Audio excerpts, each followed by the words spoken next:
puis un jour, j'ai commencé à ouvrir les yeux, à me dire, en fait, là, il y a des trucs que je peux plus accepter. Et là, j'ai commencé à être énervée contre lui.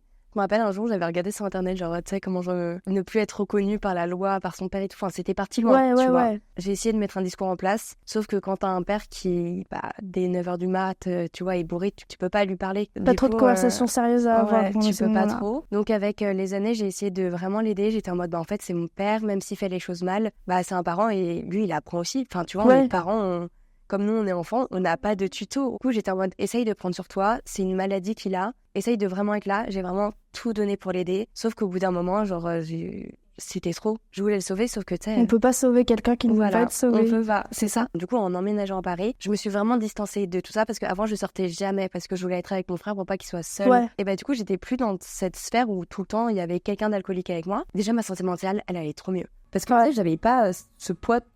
Tout le temps. Du coup, moi, j'ai eu ma